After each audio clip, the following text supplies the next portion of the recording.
pelan-pelan coba kita dalami. Siapa kita ini? Apa hakikat kita ini? Untuk apa Allah hadirkan kita di muka bumi ini? Kata Rasulullah, kalau manusia mengenal dirinya, maka dia akan mengenal Allah. Kalau manusia sudah mengenal Allah, maka dia akan bahagia. Manusia kalau bisa mengenal dirinya, dia akan mengenal Allah. Dengan mengenal Allah, dia akan bahagia. Kalau manusia nih, kalau kita bisa mengenal diri kita, maka kita bisa bahagia atau kita bisa membahagiakan diri kita. Tapi sebaliknya, kalau kita nggak kenal diri kita, mustahil kita bisa bahagia, mustahil kita bisa bahagiakan diri kita. Bisa dipahami nggak?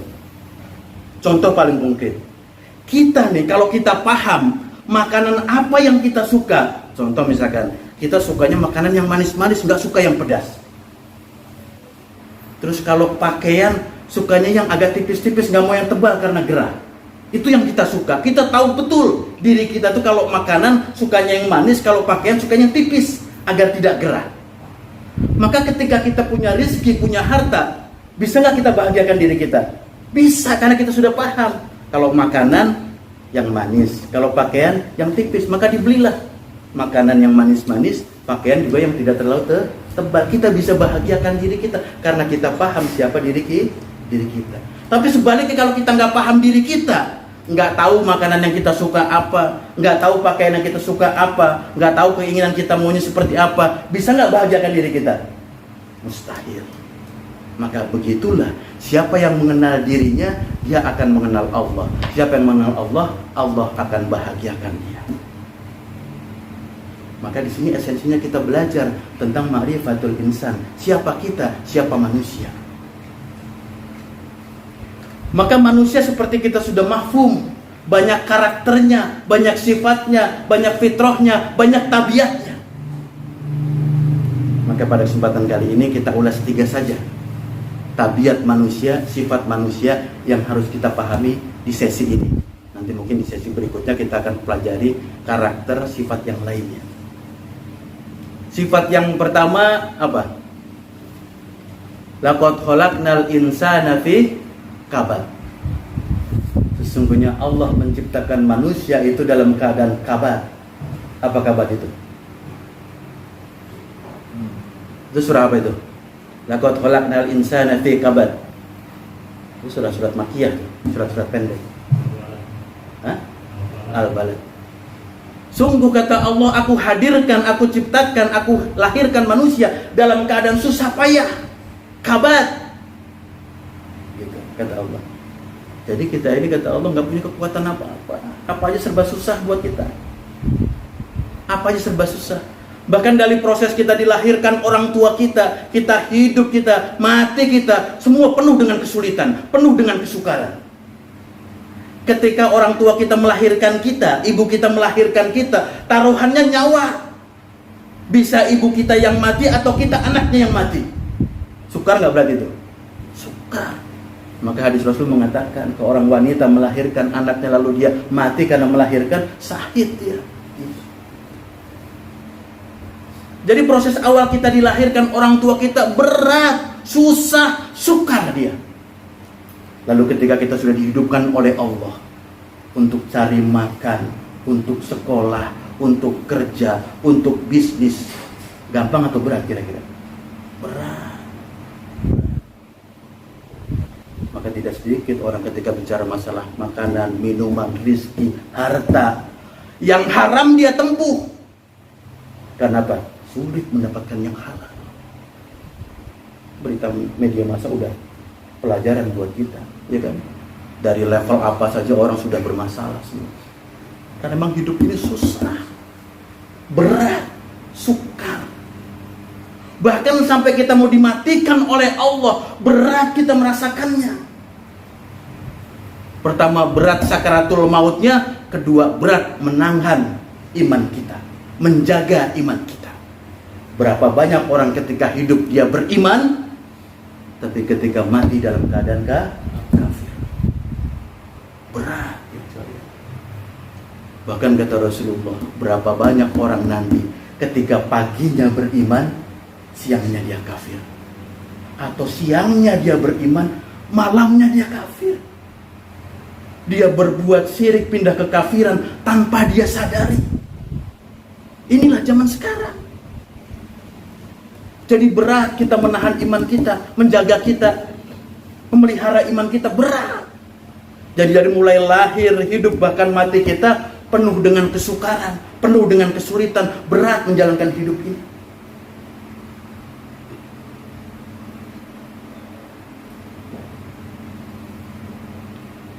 Bahkan ketika kita dimatikan oleh Allah, dicabut nyawa kita oleh Allah, sekali lagi berat menjaga iman kita. Berat memegang iman kita sampai hayat itu berat, karena godaannya sedemikian besar. Godaannya sedemikian besar. Karena berapa banyak hari ini dengan orang tersibuk dengan kehidupan dunia, dia beriman tuh bagaimana biasanya, bukan bagaimana benarnya. Karena sudah terkondisi dengan situasi dan lingkungannya, dia beriman ngikutin kebanyakan orang saja. Orang mayoritas begitu, dia ikut begitu. Orang begini, dia ikut begini. Dianggap sebagai hujah di hadapan Allah. Dia beriman seperti itu mengikuti kebanyakan orang. Padahal kebanyakan orang itu apa? Fasikun zolimun. Dia tahu itu benar, tapi tidak dikerjakan. Itu kebanyakan manusia. Dan memang merubah ini, ikhwan sekalian, tidak mudah, berat, susah. Karena sudah menjadi kebiasaan kita. Iman yang sekarang kita pegang, kita yakini, kita ikuti kebanyakan manusia, jadi kebiasaan untuk dirubah berat. Bahkan sangat berat. Coba kalau antum angkat dua tangan gini, dua tangan ini. Terus pelan-pelan coba satukan antara kiri dengan kanan. Seperti ini. Coba pelan-pelan sekarang. Angkat, terus satukan gini. Siapa yang jempolnya di atas? Jempol kirinya di atas. Pas sudah dirapat gini nih, rapat, jempol kirinya di atas. Kalau saya kirinya di atas nih. Tuh, saya di atas. Pasti beda-beda. Coba rapatkan begini. Yang di atas jempol kanan atau jempol kiri? Ada yang kiri, ada yang kanan. Ada yang kanan lain nggak? Ada yang kanan tuh tuh. Iki kiri, iki kanan. Kanan. Ada yang kiri, ada yang kanan. Coba lepas. Sekarang coba rubah agar posisi tadi berubah. Cepat coba rubah. Bisa nggak? Nabrak tuh. Ya nggak? Karena udah kebiasaan kita seperti ini. Kalau jempol yang kiri ada di atas. Kalau antum mungkin sebagian jempol kanannya di atas. Untuk dirubah balik begini, nggak mudah, susah. Apa pelajarannya kalian? Padahal kita tahu antara jempol kanan di atas dengan jempol kiri di atas nggak ada perbedaan. Bukan yang kiri lebih baik daripada yang kanan, enggak, sama aja. Jadi untuk sesuatu yang nggak ada gunanya buat kita saja, untuk merubah susah. Gitu pelajarannya, ya kan? Ini mau irinya di atas, mau irinya di bawah, kan nggak ada keutamaan. Ini mah kebiasaan aja. Artinya apa? Yang nggak ada fadilah buat kita, nggak ada manfaat buat kita, untuk dirubah susah. Apalagi bicara masalah keimanan, udah puluhan tahun kita beriman seperti itu, untuk dirubah, wallahi demi Allah berat, bahkan sangat berat. Itu yang disebut Allah fi kabad. Sungguh manusia dihadirkan oleh Allah dalam keadaan susah payah. Sehingga mustahil kalau tanpa pertolongan Allah kita akan selamat. Mustahil kalau bukan karena pertolongan Allah kita bisa menapaki jalan siratal mustaqim. Mustahil kalau tanpa pertolongan Allah kita mendapatkan hidayah. Jadi karakter manusia yang pertama fi kabad. Susah payah, berat manusia itu. Yang kedua, sifat dan karakter manusia itu apa? Banyak tergantung terhadap makhluk. Dia tahu dia lemah. Dia tahu Allah yang maha besar. Tapi ironisnya fakta di lapangan, kebanyakan manusia bersandar kepada makhluk yang lain, bersandar kepada manusia.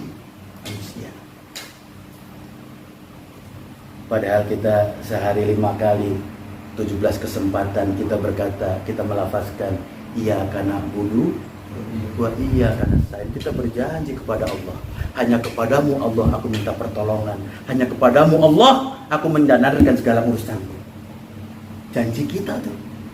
Tapi faktanya kebanyakan kita menyandarkan urusan dan hidup kita kepada makhluk. Kepada makhluk.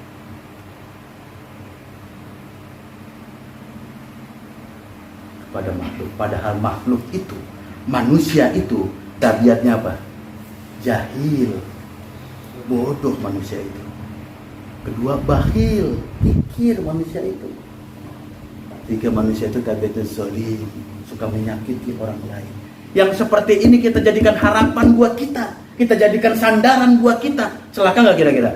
Celaka kita manusia. Bersandar kepada orang yang lemah, yang zalim, yang kikir, yang bodoh. Padahal seharusnya kita bersandar hanya kepada Allah. Maka kata Imam Al-Ghazali itu, celaka manusia yang tidak beriman.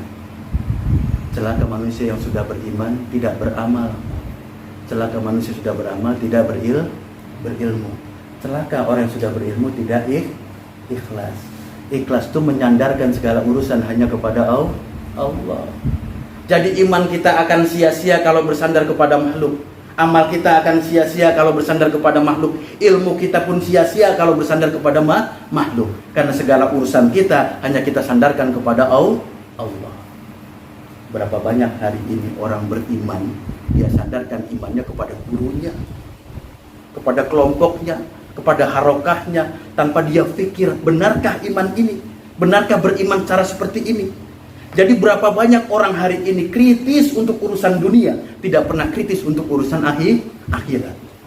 Kritis untuk urusan bisnis, pekerjaan, ekonomi, tidak pernah kritis untuk masalah iman. Kenapa? Dia bersandar kepada makhluk.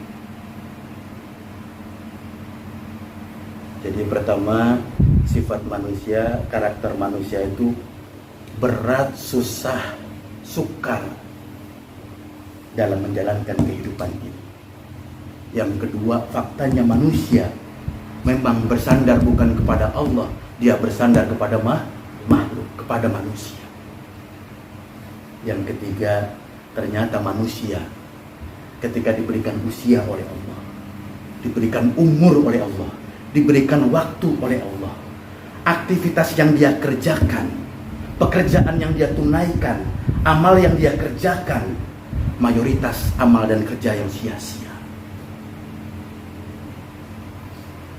Coba kita renungkan, satu hari 24 jam, kira-kira aktivitas yang mana yang Allah ridho kepada kita? Aktivitas mana yang Allah cintai kepada kita? Aktivitas mana, ibadah mana yang diterima oleh Allah buat kita? Sehari 24 jam. Bisa jadi semua waktu itu pekerjaan sia-sia. Karena tidak punya landasan yang kuat. Kita kerja cuman sekedar cari rezeki untuk nafkahin anak dan istri. Kita bermasyarakat cuman gak enak dengan kiri kanan tetangga. Kita bermasyarakat. Kadang-kadang kita beribadah, ya tuntunan kita beriman, tuntunan kita Islam, kita ibadah. Lalu aktivitas yang mana yang kira-kira Allah ridho kepada kita? Pekerjaan mana yang kira-kira Allah ridho kepada kita dalam 24 jam sehari itu? Bisa jadi semuanya tidak diridhoi oleh Allah karena tidak punya landasan yang kuat. Padahal kata Rasulullah, sebaik-baik manusia itu khairun nas anfa'uhum linnas. Sebaik-baik manusia itu yang memberikan manfaat buat orang lain. Kita kerja berikan manfaat buat orang lain enggak? Kita ibadah ada manfaat buat orang lain enggak? Kita bersosialisasi ada manfaat lain buat orang lain enggak? Kata Rasulullah, sebaik-baik manusia itu yang memberikan manfaat buat orang lain. Kalau cuma sekedar cari nafkah, cari rezeki, cari harta, ayam keluar pagi-pagi dari kandang pun cari rezeki. Karena dia punya kewajiban menafkahi induknya dan anak-anaknya. Kalau kita bersosial dengan masyarakat, kiri kanan tetangga kita berbuat baik karena tuntutan masyarakat, hewan pun begitu. Lihat semut ketika dia berjalan beriringan, berombong-rombongan, itu bersosialisasi. Sampai tataran di situ pun hewan pun masih melakukan hal yang sama. Ya enggak? Lalu ibadah kita yang mana, aktivitas kita yang mana diridhoi oleh Allah? Padahal kata Rasulullah, khairun nas anfa'uhum linnas, yang berikan manfaat buat orang lain. Nah, kita hari ini masih banyak berikan manfaat buat orang lain untuk urusan dunia. Kita bantu orang lain dengan harta kita untuk urusan dunia. Kita bantu tangga kita dapat pekerjaan, kita bantu urusan dunia. Dia punya kesulitan dengan tenaga kita, kita bantu urusan dunia. Pernah nggak kita memberikan manfaat untuk orang lain untuk urusan akhirat? Pernah nggak? Kita bantu orang lain tapi urusan akhirat. Kita ajak orang tuh ngaji agar paham Al-Quran, agar paham Al-Quran dan hadis, agar paham Al-Islam, agar dengan itu diberikan petunjuk oleh Allah. Pernah nggak kita seperti itu? Nah, manfaat di sini itu bertingkat.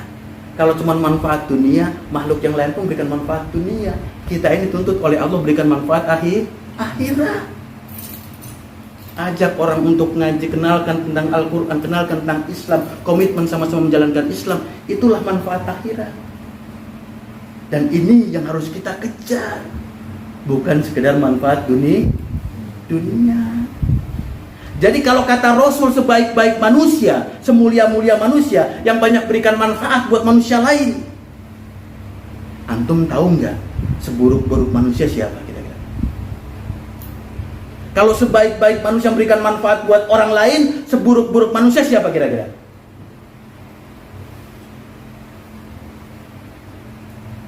Ternyata kata Rasulullah, seburuk-buruk manusia nanti itu adalah manusia-manusia yang mengalami, menyaksikan terjadinya hari kiamat.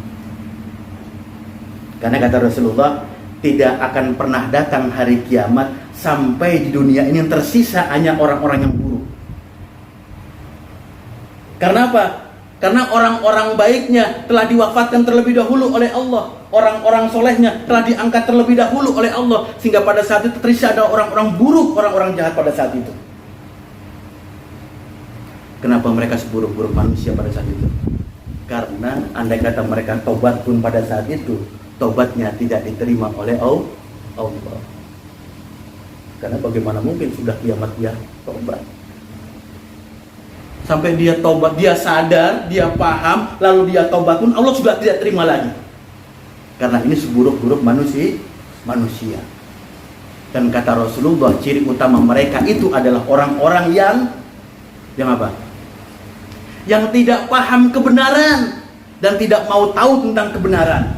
Andai kata dia tahu itu kebenaran, tidak mau dia mengikutinya. Itu ciri orang pada saat itu. Jadi tobatnya ditolak oleh Allah, dianulir oleh Allah, di-reject oleh Allah. Dan ciri mereka tuh nggak tahu tentang kebenaran. Yang benar tuh dia nggak tahu. Mana yang benar, mana yang salah, mana yang hak, mana batil, dia nggak tahu. Bahkan dia tidak mau tahu mana kebenaran itu. Bahkan andai kata sudah dikasih tahu ini yang benar, tidak punya keinginan untuk mengikuti kebenaran itu. Itulah manusia. Kalau kita pahami 3 sifat itu, 3 karakter itu, tabiat itu, kira-kira mudah nggak kita selamat dalam kehidupan ini kira-kira? Dengan beratnya kehidupan, bersandar kepada manusia, lalu ketika bekerja, beraktivitas, beramal, sia-sia yang dia kerjakan. Mudah nggak kira-kira selamat dunia akhirat?